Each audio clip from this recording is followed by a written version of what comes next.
violents sous le radar. Bonsoir, ici Félix Séguin du bureau d'enquête. Bienvenue à JE. Au cours de la dernière année, il y a 17 femmes qui ont été assassinées par leur conjoint ou par leur ex-conjoint.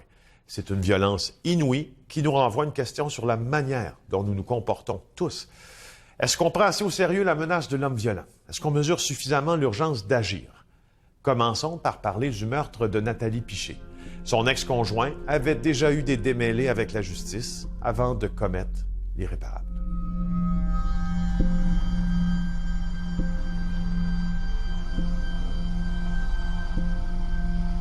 On va revenir sur le cas de Nathalie Piché. Piché, 55 ans, qu'on juge avoir été tué par son conjoint, M. Mimouni, 33 ans. Madame Piché s'était plainte de la violence conjugale dont elle était victime.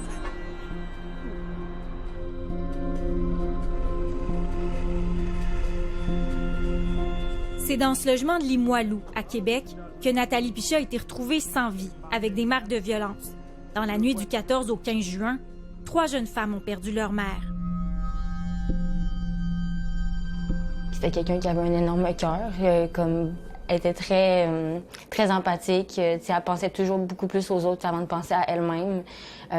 Puis c'était une femme qui voulait juste se faire aimer de quelqu'un. Elle est tombée sur la mauvaise personne. Aucune femme devrait vivre ça. Une femme qui veut se faire aimer devrait se faire aimer. Ça frappe, puis tu as l'impression que la terre elle s'écroule sous tes pieds. Là. Ta vie est changée. Nathalie Piché était inquiète pour sa sécurité. Dans un groupe Facebook pour les victimes de mariages frauduleux, elle a entre autres écrit « Après seulement un mois de mariage, je me réveille avec ce cauchemar, mais je me prépare à l'expulser. Ça a mal tourné ce matin, j'ai dû le faire arrêter par la police. Je suis stressée par tout ça, mais il est allé trop loin. Je suis dans un mauvais feeling, j'ai besoin de vérité. »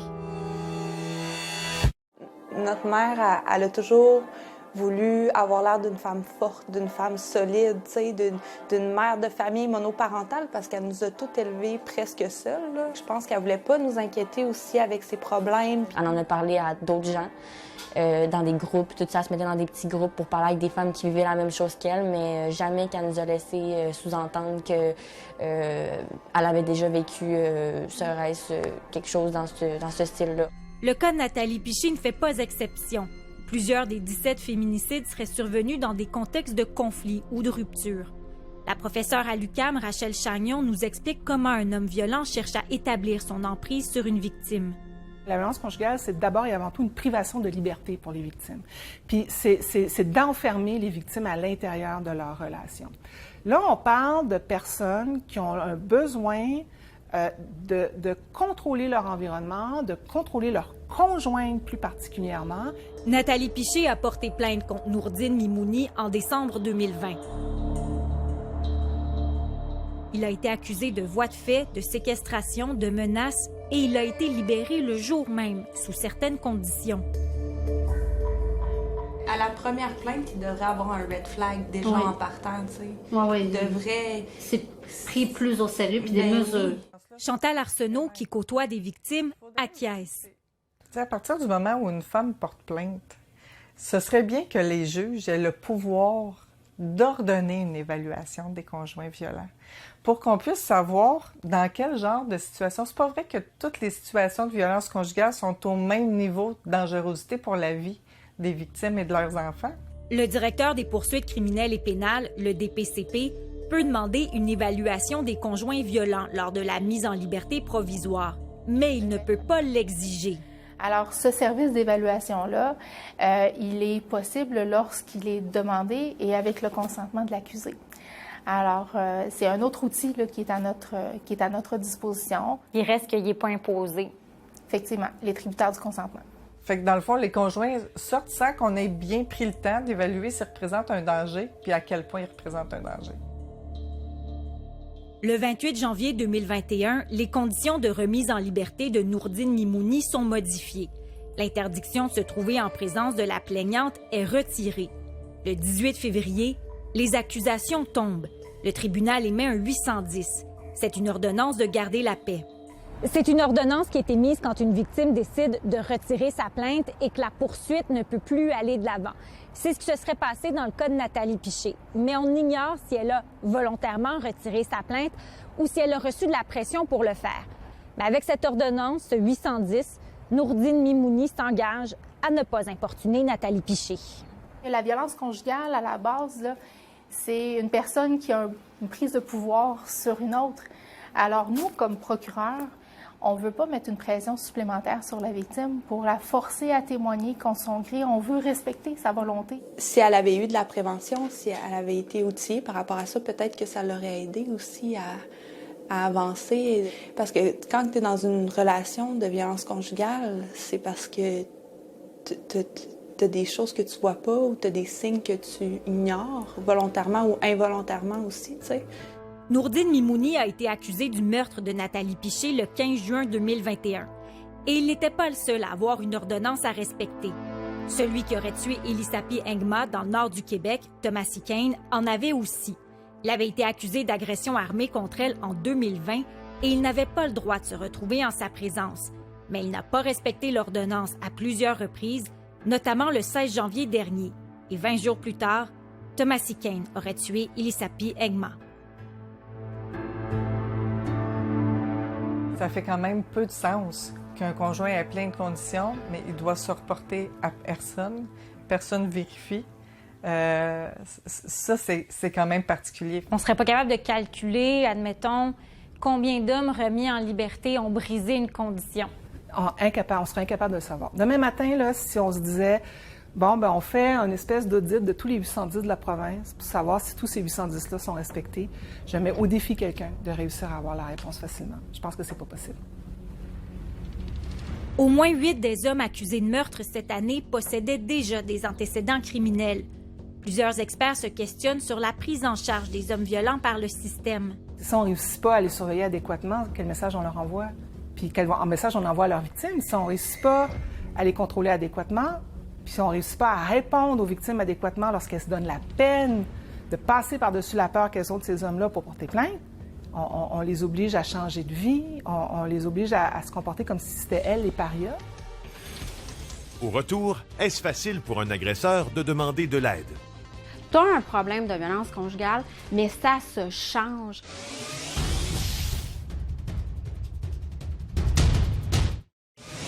Vous pouvez rejoindre l'équipe de JE par téléphone au 888-822-5353 ou par courriel à l'adresse suivante je@commercial-tva.ca ou encore via notre page Facebook.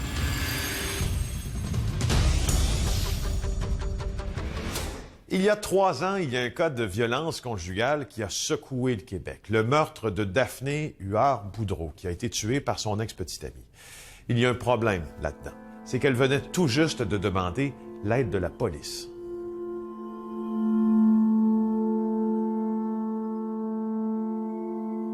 Daphné Huard-Boudreau, 18 ans, a été tuée par son ex-petite amie en mars 2017 à Mont-Saint-Hilaire, en Montérégie. Elle avait mis fin à la relation quelques jours auparavant. Son ex, Anthony Pratlops, refusait de la laisser tranquille, allant même jusqu'à dormir dans la voiture de Daphné. Le matin du drame, il l'a suivie jusqu'au dépanneur où elle travaillait. Elle a contacté les policiers qui sont arrivés quelques minutes plus tard. On voit la scène sur les caméras de surveillance.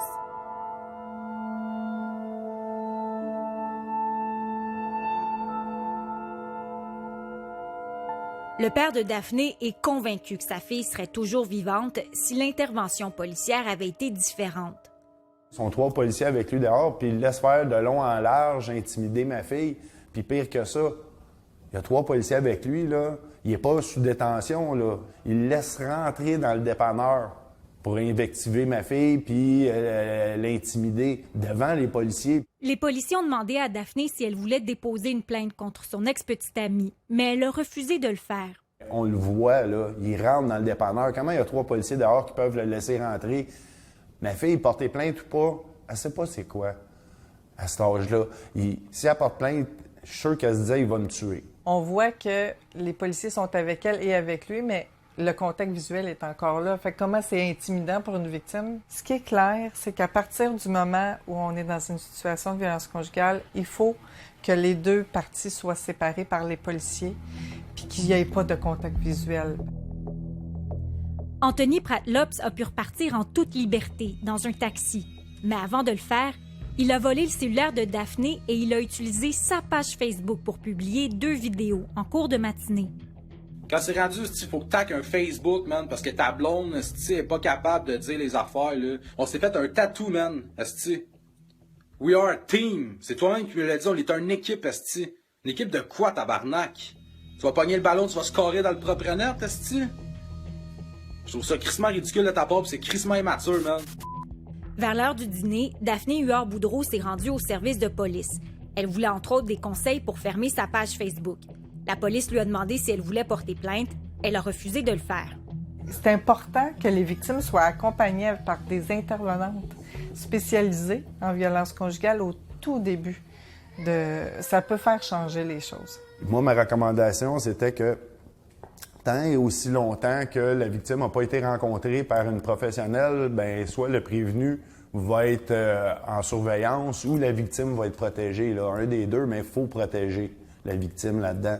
Daphné est retournée à son ancien domicile pour récupérer ses effets personnels. Elle ne voulait pas d'accompagnement des policiers. Mais ce qu'elle ignorait, c'est que son ex l'attendait à l'intérieur. Un policier a quand même décidé de la suivre, mais il est arrivé quelques minutes trop tard. Daphné a été retrouvée inanimée, avec des blessures importantes. Ça aurait pu vraiment être évité de la façon que ça s'est passé. Les policiers avaient le pouvoir d'éviter ça à ce moment-là. Anthony Pratlops a plaidé coupable à une accusation de meurtre non prémédité. Il a reçu une peine de prison à vie, sans possibilité de libération conditionnelle avant 18 ans.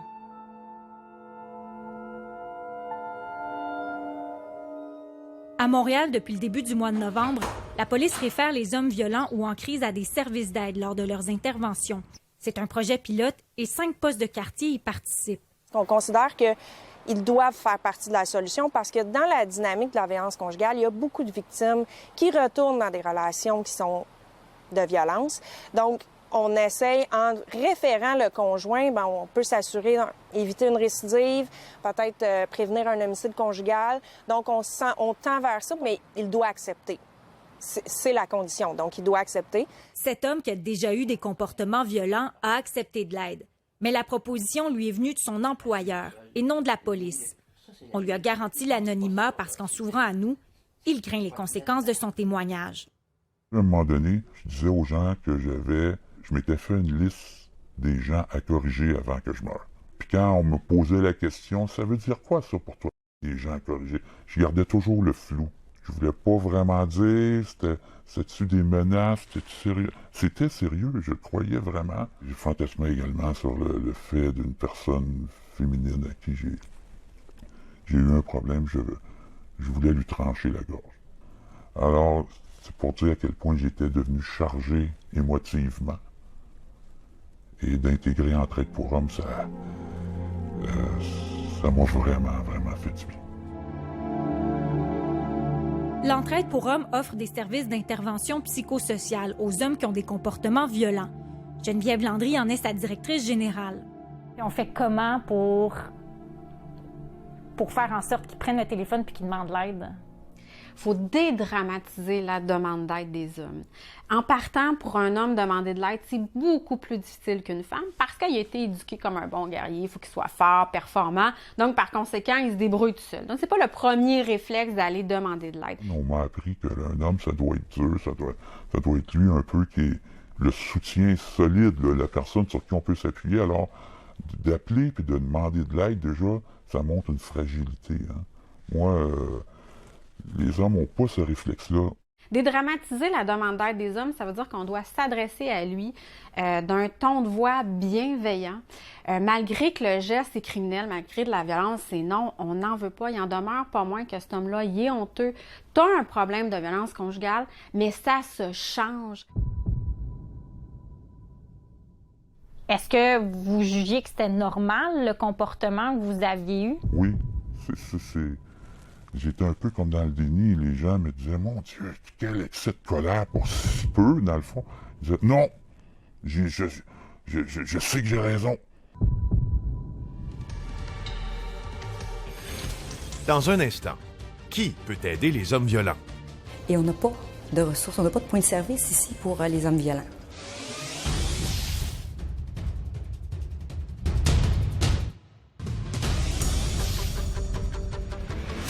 Les organismes qui viennent en aide aux hommes violents prétendent que leur service fonctionne. 3 questions. Est-ce que les ressources disponibles sont suffisantes? Est-ce qu'elles sont assez accessibles? Et finalement, sont-elles assez efficaces? À Saint-Jean-sur-Richelieu, en Montérégie, les besoins sont criants en matière de violence conjugale. Le nombre de dossiers à la police le confirme. C'est environ 500 dossiers de violence conjugale, sans compter les dossiers qui sont classés plus dans la chicane de couple. Donc, déjà là, ça nous donne un indice qu'il y a des familles où il y a présence de violence conjugale. Lorsqu'on parle d'une population de 100 000 habitants, et ça, c'est sans compter les campagnes environnantes, effectivement, il y a un gros bassin, il y a un besoin assez énorme à Saint-Jean-sur-Richelieu. Et on n'a pas de ressources, on n'a pas de point de service ici pour les hommes violents. On établit un partenariat avec la ressource Entraide pour hommes pour les points de service qui sont à Belleuil et Longueuil. Mais vous comprendrez que pour un homme qui habite Saint-Jean-sur-Richelieu ou la MRC, qui n'a pas de véhicule, se rendre à Longueuil, c'est un obstacle majeur. Donc, ils se retrouvent dans un vide, ils se retrouvent avec eux-mêmes. L'Entraide pour hommes doit donc desservir une très grande région. Actuellement, plus d'une centaine d'hommes sont en attente de services. Pour assurer la sécurité des victimes, des intervenants qui aident autant les femmes que les hommes réclament que tout le monde travaille ensemble. C'est hyper complexe. Comme nous, on a aussi nos limites. Les policiers ont leurs limites, le DPCP a ses limites, j'ai mes limites. Les nouvelles cellules d'intervention rapide, composées entre autres de policiers et de travailleurs sociaux, répondraient justement à ces besoins. Le but est de mieux coordonner les actions et d'intervenir rapidement auprès des victimes et de leurs conjoints ou ex-conjoints. Pour la ministre de la Sécurité publique, Geneviève Guilbeault, ces cellules sont à privilégier. Donc, on en a 8 actuellement. Notre objectif à terme, c'est d'en avoir dans toutes les régions du Québec, raison pour laquelle on met 9,1 millions de dollars pour ces cellules d'intervention rapide. Cette somme fait partie du 425 millions de dollars investis par le gouvernement du Québec. Elle permettra notamment à plus d'hommes de se retrouver ici dans des groupes d'intervention. Je vous demande de me nommer, dans le fond, les émotions qui pourraient caractériser votre semaine ou votre état actuel. Beaucoup de stress, de l'inquiétude. Ce type de séance vise à responsabiliser des hommes violents, peu importe le degré de violence. Celui qui prend la parole termine un parcours de 20 semaines et il voit le changement. J'ai eu beaucoup tendance à me servir de mon passé pour justifier les comportements violents que j'ai vus. La fameuse propension à penser que les gens sont contre moi, que ce soit ma femme qui me comprend pas, qu'elle devrait, j'en fais beaucoup, je devrais avoir plus de reconnaissance, je devrais avoir plus de mérite à ce moment-là. Dans les 20 semaines, ce que j'ai cherché à comprendre, c'est à reprendre le contrôle sur tout. Donc, ce n'est plus une excuse.